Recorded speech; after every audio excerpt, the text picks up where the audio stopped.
I've seen that you put a lot of effort introducing Quarkus. Everyone knows that it's a new framework, so you're trying to make it make sense. He agreed that it takes time on startup. So let's say you change one line of code and you are developing every day. How many times do you have to wait for the application to start up? Like the employers are paying people for application startup. And, okay, let me give you a good example. Using Quarkus is like using a sports car with one gear. It's good to start up, but once you start up, it can't go further. Even if you want to grow, But the if moment you're a startup, when you start growing, you need a community to help you, and you won't find that community. the community is there. Go to Quarkus.io. You can see there are so many dependencies. Are you saying we should also go to Spring.io and compare the two? You have more dependencies, but the dependencies that you are talking right now, modern dependencies, are on Quarkus.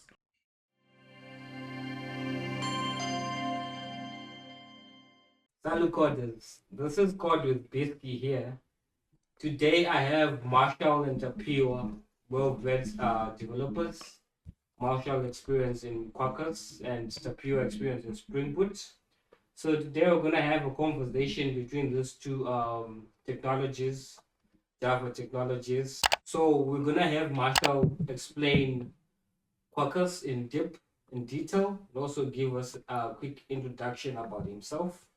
Then we'll move on to Tapia and explain about Spring Boot. Also give a brief introduction about himself as software developers that are well versed in the industry and also in the technology. Thank you. Marshall, you can go ahead. I'm Marshall, a senior software engineer in Java with more than 5 years of experience developing Java applications with Spring Boot and Quarkus. And since 2019, I started to develop Java application with Quarkus because it was designed for Kubernetes and containerized applications. So the advantages of using Quarkus, I just want to mention a few. We have a fast startup time, hot reload, modern technology. Yeah. If you don't know about Quarkus, please go and check it today and start to develop application with this framework. I can leave this to Tapia. Okay, thank you, Marshall, for that introduction. Yeah, I've seen that you put a lot of effort introducing Quarkus. Everyone knows that it's a new framework, so you're trying to make it make sense. Anyway, yeah, I'm a Java developer and I've been using Spring Boot. I'm sure I've used the Spring Boot with Marshall together, but he's trying new things, which is a good thing. Yeah, I'm a Spring Boot developer for more than 5 years, and I've been working with Spring Boot in telecoms, in fintech, in gaming, in betting, in quite a number of areas. So that alone should tell you how powerful Spring Boot is. So yeah, I think that's a fair introduction. I don't want to get into details because otherwise I will intimidate my fellow here. So yeah, that's Yeah, nice introduction. Thank you, Tapio and Marshall. That was well detailed. Brief introduction about Quarkus and Spring Boot. So let's dive deep into each and every aspect of the Java technologies that we have, like the one that you've given us, Quarkus and Spring Boot. So let's start with the performance and startup time.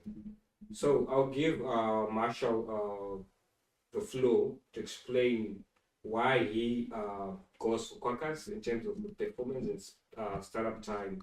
Marshall, you can explain in detail what you understand in terms of the performance and startup time compared to Spring Boot. Why you take Quarkus compared to Spring Boot? Thank you, Brian. I was waiting for this question for a while. And let me try to explain to you why Quarkus in terms of fast startup time. Because when you are developing your application, right, we can develop different microservices. And so sometimes people say, we can't deploy things during the day. For me, I have that confidence to deploy things on production during the day because of Quarkus framework. Because when I just deploy the service on environment, it's just 3 milliseconds and the application is up. Let's take a look to Spring Boot. You deployed it during the day, and many transactions are going through Spring application to your service, and it will take 5 minutes to get up, and everyone will come and say the application was down. Okay, before you, I'm sorry for interrupting you, Marshall. Yeah, I think he's trying to raise a good point, but at this point, it's not an important point because whatever is calling a strength of Quarkus is only good for a low-load projects. If you have projects, you do your infrastructure planning and you do your CI/CD, you do your load balancing of services. So there's no need for this quick startup as is mentioning. So yeah, you can proceed. Yeah, you don't know about this fast startup because you haven't used Quarkus. In this real world, the way that you are developing. Before you proceed, Marshall, I have tried to use Quarkus, and okay, let me give you a good example. Using Quarkus is like using a sports car with one gear. It's good on startup, but once it starts up, it can't go further.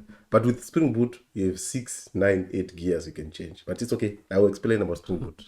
Okay, so the advantage of Quarkus, because he's talking about Spring Boot, I was in that ecosystem also before I was reborn again in Quarkus. So I want to try to say, in Quarkus, if I love Spring Security, because I also a fan of Spring Boot, I love Spring Security. Thank you so much. Right? Thank you so so much. we have that extension that we can use in Quarkus. Just put a dependence, an extension dependence on Spring Security, and I'll be happy. And your application will just perform better than the way it was performing in Spring. So there are many extensions that I take from Spring, like Spring Security, Spring Web, Spring Properties, all of those, because of those advantages. Because Quarkus, they didn't reinvent the wheel, but they took their time to look on things that this traditional framework in quotes Spring, where are they lacking? And they just add Spring on top of Quarkus. With your knowledge of Quarkus, you can develop a Quarkus application. So, given the explanation that you've given us, Marshall, Yes. so it means that Quarkus is very fast in startup compared to Spring Boot. So what does WPO have to say in terms of startup so that we compare the two in terms of just startup, so that we won't get into detail with how then we navigate through the startup process? Probably let's say the first 10 minutes of startup. What are we saying about Spring Boot and Quarkus? Okay, yeah, I would like to admit that. I agree 100%. Yes, of course, Quarkus is built for a fast startup. Yeah, it's for these young developers that are just joining the industry. So they're trying to do things faster. But in terms of scalability and reliability, I have not checked Quarkus, but Spring Boot has been in the game for before even Marshall was born. So I think you can agree with me that it's still a powerful framework. So yeah, I agree that it's faster. Quarkus is faster than Spring Boot, but in terms of reliability, scalability, Spring Boot is far ahead. And I want to add something more. In terms of reliability, what is talking, I already mentioned that you can use those things that is proud of into Quarkus. So it means Quarkus is also reliable. Okay, but now if you're following closely, you realize that Marshall has introduced another layer of complexity on top of what Spring Boot can just do. You need to learn more. So Quarkus is for those guys who are so ambitious about learning new things. But if you want results, if you want a framework that has been tested, that is reliable, that is being used by FANG, in these big companies, you go for Spring Boot. So, if you are talking of these FANGs, I heard that they are now going to Golang because of this fast startup of Golang threads also. But we are now having all those things into Quarkus. So there's no need I can choose another language because of that advantages, because Java is the future and Yeah, Java is always the future. Yes, And yes, yes. Java was the past. Yes. Yeah. So I agree with you. I agree with you. And I also agree with Masha on that fact that it's fast. Yes, it's fast. But myself, I think with including Yes, but like we've talked about startup. What if we also shift and also talk about expected performance of this, comparing this to Spring Boot and Quarkus? We just now need a little bit of knowledge about its performance in terms of big applications, enterprise applications that are being used out there, and how many companies like Marshall do you know that are using Quarkus right now? Well-known companies, and also compared to Spring Boot, how many companies do we know right now that are using Spring Boot? So in terms of that, we now have a concrete answer that okay, yes, we have companies that are using Spring Boot and Quarkus, and what are the advantages of using that right now, performance and setup, like we are just talking about, before we move on to other comparisons. Okay, sorry to interrupt you there. I think that one is unfair to Marshall because he doesn't have a good answer on that one. Okay. In terms of performance, if you are developing your applications with Quarkus, we are talking about the memory usage. So in Quarkus, let's say you have 20 microservices, they are taking low memories, like in Quarkus. Okay, pause, Marshall. In terms of that, before I forget, if you heard about GraalVM, Yes, that's also the one thing that makes Quarkus more shiny. but do you know that in Spring Boot 3 now they also use GraalVM? Yeah, right now Spring Boot they are pushing to GraalVM, and they tried for the last 2 years. But only now on Spring Boot 3. Yeah, Spring Boot 3. Yeah, agree, only yeah. now. But some of the dependencies of Spring Boot are not being supported for GraalVM, so we end up going to JVM because not all dependencies are being supported by GraalVM. So that thing. I think in the next 5 years, that's when we are going to have a stable Spring Boot with GraalVM working super fine. But if you are just developing a microservice with this latest dependencies, I think it's okay. But if your application is dependence of other dependents that are not being supported by GraalVM, Then it's a problem. it's an issue. At the end of the day, it's all about the developers. So let's try to understand. Let's talk about this. How does Quarkus and Spring Boot support developers? I'll start with Spring Boot, then we move to Quarkus, because so far we see that Spring Boot has the higher weight compared to Quarkus because of the technologies that the companies are exactly the companies that are using Spring Boot. So let's talk about that. Let's talk about the support for developers. How many developers right now are using Quarkus? How many developers right now are using Spring Boot? And overall, how do developers relate to these technologies? Okay, I'll go for that one first. I think even Marshall agrees with me that in terms of community, in terms of the number of developers that are using Quarkus compared to Spring Boot, you realize that probably it's only Marshall and his friends that are using Quarkus, but the community, the Spring Boot community, are millions of developers. If you just go on the street there and you shout Quarkus, everyone will laugh at you. But if you shout Spring Boot, you make friends. The community is big. So also this is now talking also to the ecosystem and community support. Yes. So we're saying that Spring Boot is way up there compared to Quarkus. This is a traditional framework. I agree with that. Yeah. It's like I'm just asking you, how old are you? And we take a 2-year baby and say, how old are you? So you are the ancestor, and this is a kid. So this is an ancestor in terms of maturity. Yes. It's far mature as compared to Quarkus. Thank you so much. But it doesn't mean we have to stick to traditional ways. Sometimes things are evolving, technology is changing. Let's talk about the ChatGPT. It's a less than 2 year thing, but look what it's doing in the market, what Yeah. is doing in the technology. So Yeah, but- I want those Spring Boot developers to come to Quarkus to change their mind so that they can develop a better applications on the cloud. Because we were talking about these frameworks, but we didn't talk about the cloud. Right now, we are developing application and deploying them on the cloud. So, which framework do you use when you are going on cloud? Obvious, if you pick Spring, you are wrong. You have to pick Quarkus. But we have Spring Cloud. Yeah, it's a cloud, but in terms of deploying that Spring Cloud, Okay. it's not for serverless. Okay, You know what, before you just brought a good point.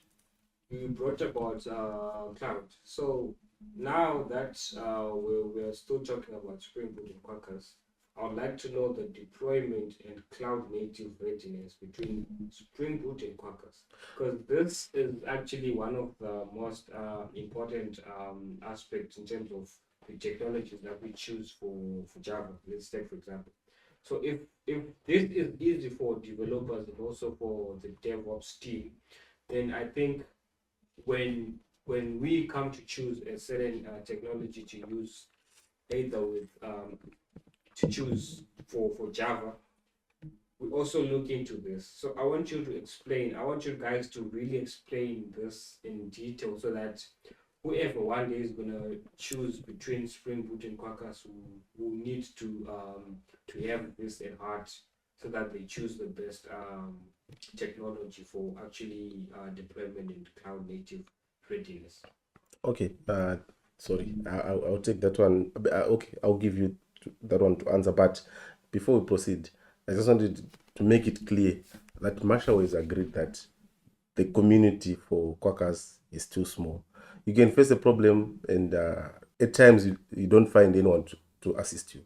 So just imagine you are building a solution that is needed, and that is needed as soon as possible, and you can't find anyone to assist you. So we can't go to such a framework where we don't have a community to assist us. So yeah, at least Marshall has agreed that there's no community. Okay, now we can proceed to deployment. And Okay, in terms of deployment, Quarkus was designed for Kubernetes and serverless environment. So what do you mean about that? We are taking like you have developed your application and you can build your Docker image. So the process of that building a Docker image in Quarkus is the one that is important and that shines a lot as compared to Spring Boot. Because when you are building that Docker image, it's going to be a small Docker image as compared to the Spring Boot Docker image. Because when you are doing the building process, the Quarkus removes unused code, unnecessary things. So the building and packaging of this project takes time, so that when the application is now in cloud, right, it now has fewer classes that are used just for the application. So that's why it takes 2 seconds to start up, 3 seconds to start up. If you see it 5 seconds, you can come and talk to me, because Quarkus was designed for the cloud. I remember there was a project that I was working on, I think 2 years ago. That time, yeah, it was like a side hustle.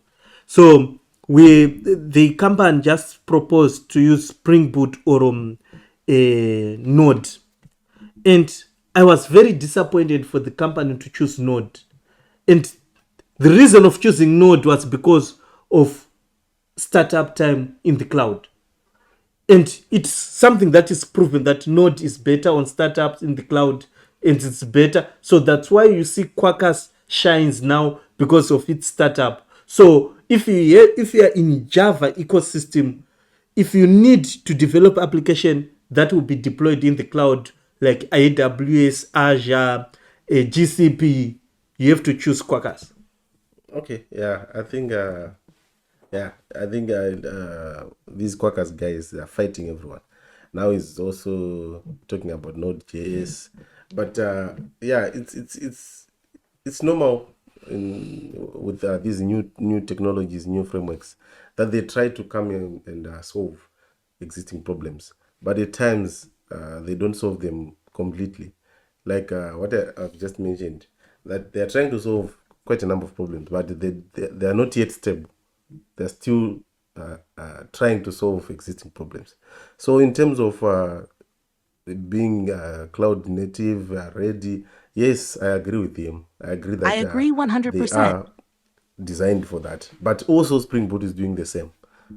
It creates its jars and wars that are easy to integrate with AWS, Azure, and GCP.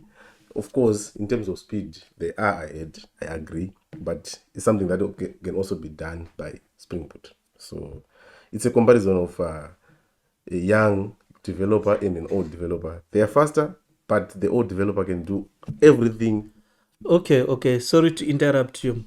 Oh, okay. In terms of development process, and in Quarkus we have hot reload. You don't have to go and restart the application. You see, in your Spring Boot, when you are developing your application, you know that he agreed that it takes time on startup. So let's say you change one line of code and you are developing every day. How many times do you have to wait for the application to start up? Like the employers are paying people for application startup. No.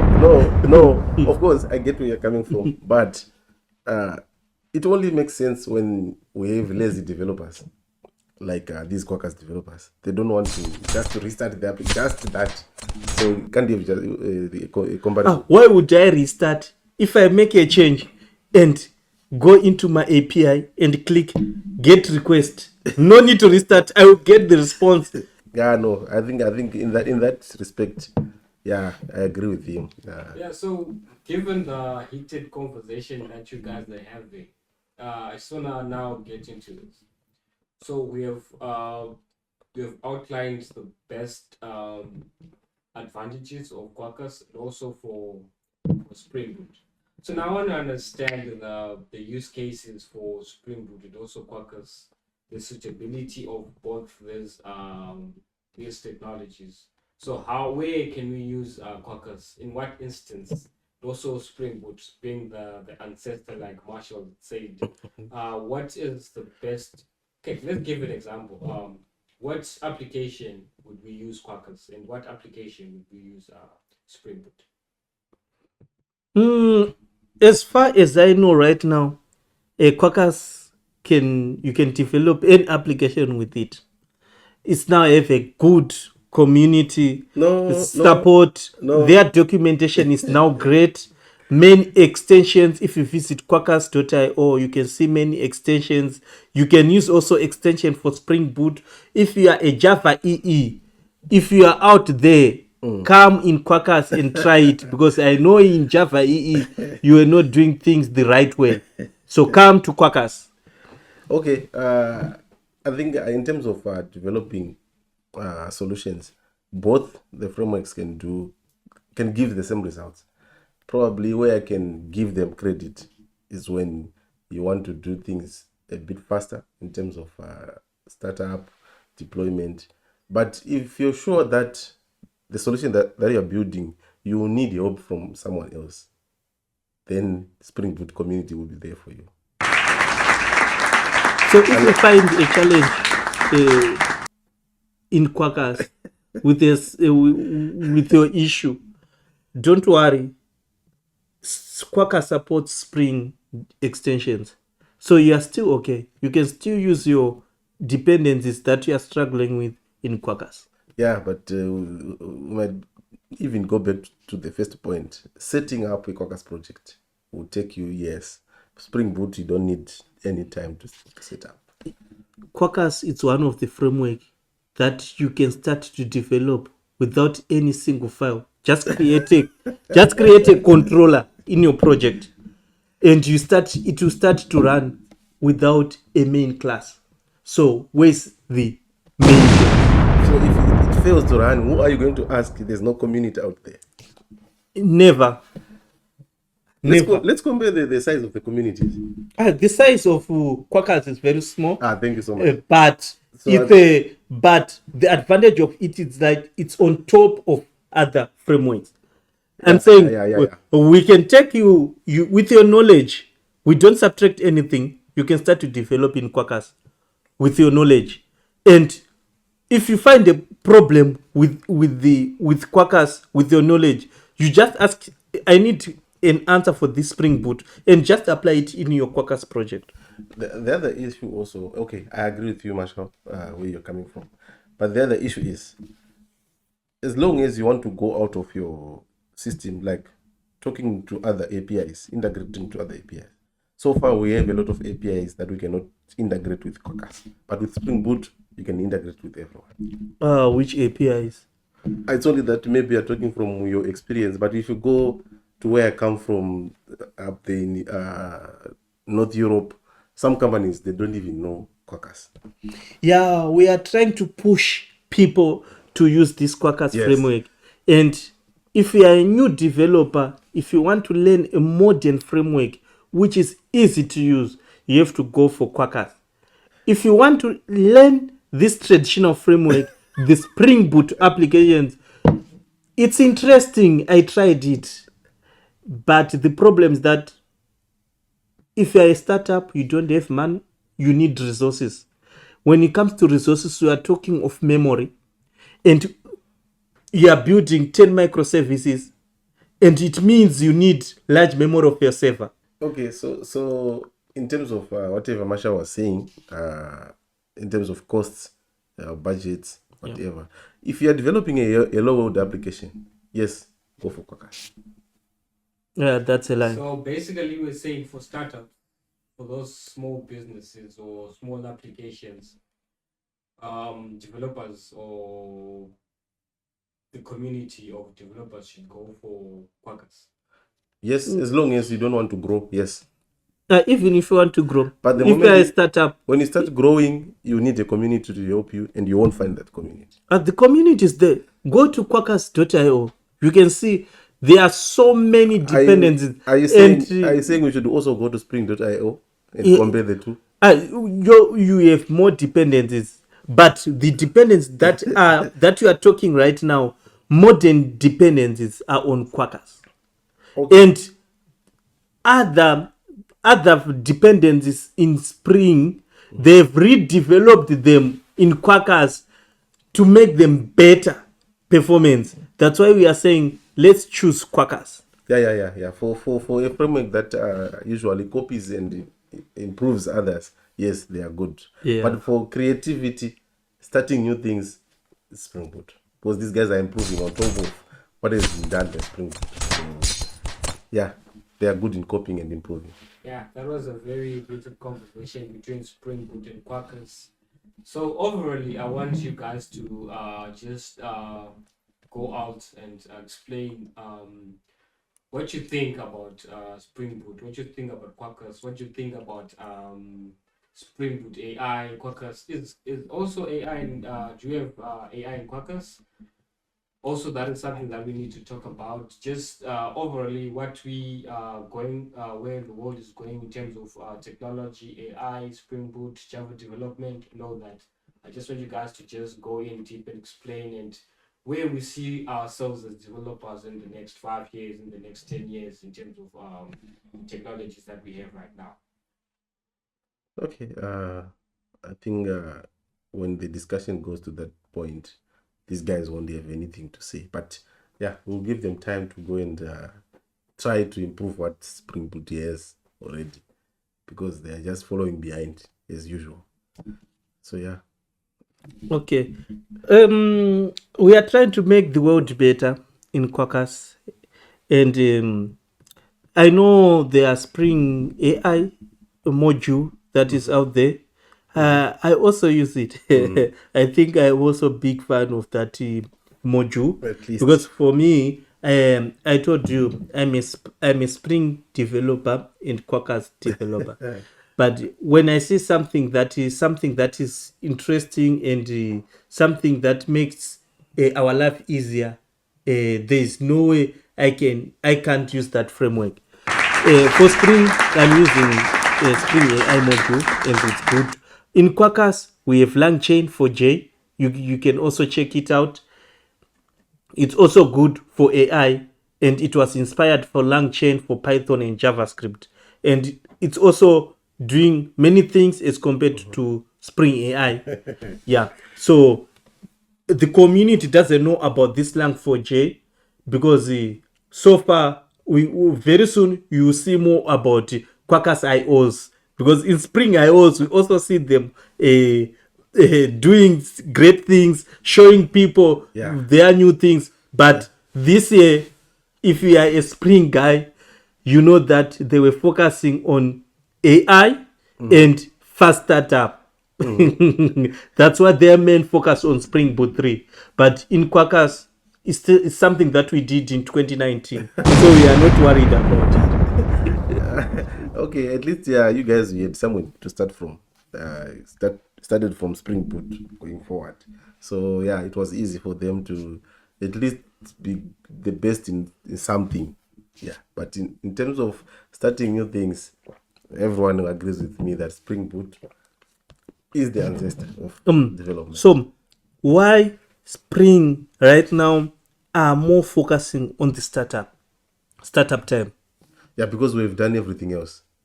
So why today? Why not yesterday? Why not 10 years ago? At least we're creating something for you to start from, eh? So now we are focusing on startup, because you guys, without us, there could not be this Quarkus. That's why Quarkus is there to make the world better. Yeah, of course, in terms of just startup, yes, I agree with you. In terms of memory usage, Yes, if you don't have the memory, yes, I agree with a Quarkus project can use 16 megabytes memory. The same project on Spring Boot can use 230 megabytes memory. So how many microservices do I have to deploy up to 230 megabytes memory of a one Spring Boot project? Yeah, this discussion was going to be valid from yesterday going backwards. But after the introduction of GraphVM into Spring Boot, it's no longer a valid discussion. No one out there is using GraphVM when you are talking about this ecosystem now. It's something people are trying to achieve. Do you know that out there people are still using Java 8? Yes. So if you start to talk about GraphVM, for them to migrate their project to Java 11 to start to use GraphVM, man. Yeah, of course. They must now migrate to Quarkus, because that same project will run. So no, Marshall, can you give me? Okay, maybe I need to ask you this. Okay. Do you have any legacy system that is out there that is written in Quarkus? Why legacy? Because it's a 2019 framework, modern framework. But these companies that we are talking about, big companies, they were not created in 2019. They are not created. Yes. You agree? Still using Java 5. Java 6. But now, do you agree with me that Quarkus is just trying? It has not reached any. I don't think Quarkus is trying. I'm seeing Spring Boot or Spring is now trying to make their application run faster on the cloud. So who is trying? Because from Spring Boot 3.0, today they are 3.3. They are talking more about fast startup. So they are trying. So fast we are thinking some of the things I had. So you need more years to compete with Quarkus, because very soon we are introducing something new. And you need more years to advertise that thing to Spring developers. No, it's okay. In terms of startup, I will never win this conversation with this. I talked about startup and memory. So people, if you want to use Quarkus, you have the advantages of fast startup. 3 seconds. Memory usage. Okay. Let's count advantage by advantage. You go. Fast startup. Greater community. Hot reload. Documentation. Better documentation. Low memory usage. Easy to set up. Easy to deploy. Okay. Okay, I'll give that one. So if you want an application that you develop in cloud, you have to choose Quarkus. If you want an application that is large community, well documented, traditional application with a lot of support, lot of videos on YouTube, Yes. you have to choose Spring Boot. Yes. But the disadvantage of using Spring Boot, it's the cost because of memory usage. Yeah, of course. Startup, you can't deploy that application like or develop a social media application with Spring Boot. But we've been doing that, eh? That was the framework which was better out by Okay, then. Okay. Okay. Now we have something that is better. So in conclusion, guys, what are we saying? Just 1 minute from Tapiwa, 1 minute from Marshall. Okay, I'll start. I think in conclusion, I'll admit that Quarkus, for some reasons, is better than Spring Boot. In terms of startup time, in terms of cloud readiness, yes, I agree they are better in those aspects. But also, you need to consider community. You need to consider like it's easy to develop in Spring Boot compared to Quarkus. So it all goes to your preferences. If you are going to need a community to assist you, you should come to Spring Boot. If you are going to need to integrate to third-party solutions, you need to come to Spring Boot because those solutions are there out there. So yeah, I think that's all about Spring Boot that I can say. Marshall. Okay, for Quarkus, you have to choose Quarkus also. With your knowledge of Spring Boot, you can develop a modern application in Quarkus.